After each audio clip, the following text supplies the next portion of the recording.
They called him the Man in Black, a symbol of rebellion, faith, and raw American truth. But when Johnny Cash passed away in September 2003, the world didn't just mourn a musician, it unknowingly stood at the edge of a financial revelation. While fans focused on candlelight vigils, tribute concerts, and replayed classics like Hurt and Folsom Prison Blues, a much quieter process had already begun. Behind closed doors, lawyers opened vaults, trusts were activated, and decisions made years earlier started shaping a future few expected. Cash's fortune, built over decades of music, film, television, and cultural dominance, did not follow the sentimental path people assumed. Instead of a warm, evenly shared family legacy, his wealth followed legal ink, timing, and control. What unfolded wasn't scandalous, but it was unsettling. A reminder that legends die publicly, but estates are settled privately. Johnny Cash's rise to wealth was anything but guaranteed. Born in rural Arkansas during the Great Depression, he grew up picking cotton alongside his siblings just to help his family survive. Music was never a luxury, it was refuge. Gospel hymns, radio broadcasts, and hardship shaped his emotional voice long before fame arrived. After serving in the Air Force, Cash chased music seriously, landing at Sun Records in the 1950s. Early success brought recognition, but not real money. The true financial transformation came with Columbia Records, where album sales, touring, publishing rights, and television exposure combined into something far bigger than stardom. Cash didn't just earn, he owned. Songwriting royalties, licensing deals, and intellectual property stacked year after year. By the time the 1990s revival reignited his career, his catalog had become a goldmine. The empire was no longer just music, it was an enduring business. To the public, Johnny Cash's life seemed anchored by one eternal love story, Johnny and June Carter Cash. Together, they symbolized redemption, faith, and unity. On stage, they were inseparable. In documentaries and interviews, their blended family appeared harmonious, children singing together, legacy passed down through music. But behind that image lived a far more complex reality. Before June, there was Vivian Liberto, Johnny's first wife and the mother of his 4 daughters. She knew him before the fame, before the addiction, before the legend.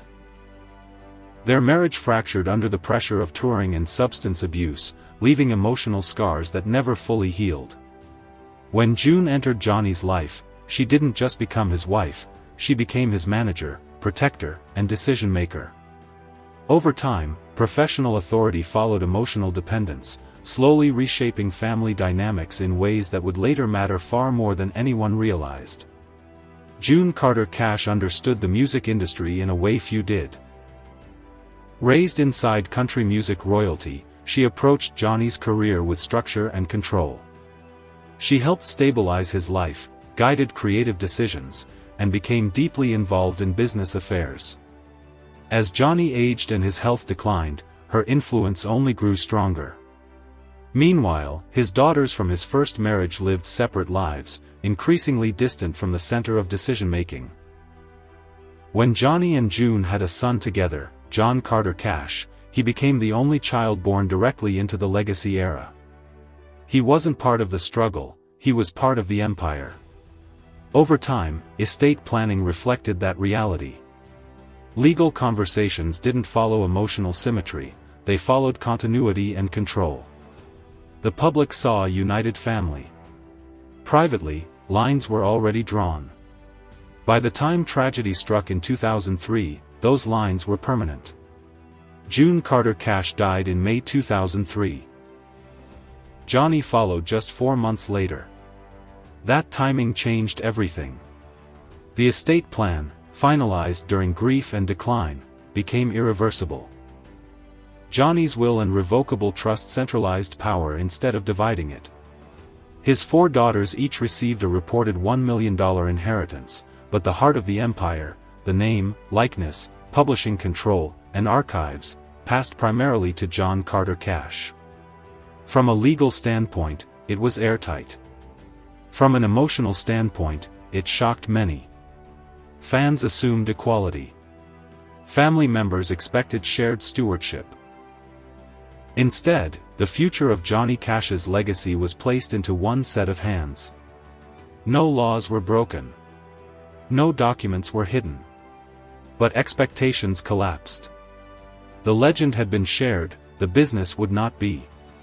As years passed, the financial reality became impossible to ignore. A fixed inheritance doesn't grow, royalties do. Every stream, licensing deal, anniversary release, and biopic sent money flowing into the estate. Johnny Cash's music wasn't fading, it was multiplying. In 2007, tensions surfaced publicly when Johnny's daughters filed a federal lawsuit over Ring of Fire. They argued that as biological heirs, they deserved rights to one of their father's most iconic songs. The case wasn't emotional, it was technical. And that's where it unraveled. The court ruled that Ring of Fire legally belonged to June Carter Cash, not Johnny. When June died, her rights flowed to her son. When Johnny died, his interest followed the same path. In 2009, the case was dismissed entirely. The ruling did more than end a lawsuit, it ended hope of shared control. The daughters weren't accused of greed, but the court made it clear, legacy and legality are not the same thing. From that moment forward, John Carter Cash held final authority over how Johnny Cash would be represented, licensed, and remembered commercially. Projects like Walk the Line moved forward under centralized approval. Museums, reissues, and documentaries followed. Sometimes the sisters were consulted. Sometimes they weren't. The difference mattered. What once felt like a family inheritance now felt like a private enterprise. Roseanne Cash spoke openly about the emotional cost, not anger, but exclusion. Loving a father whose image you don't control creates a quiet kind of grief. To John Carter Cash, centralized control was protection. Fragmented ownership risks exploitation, dilution, and chaos. From his perspective, he wasn't taking, he was preserving. And commercially, the strategy worked. Johnny Cash's brand grew stronger after death, not weaker. New listeners discovered him through films, streaming platforms, and curated releases. Financially, the estate thrived. Emotionally, the family adjusted. There were no dramatic reunions, no public reconciliations.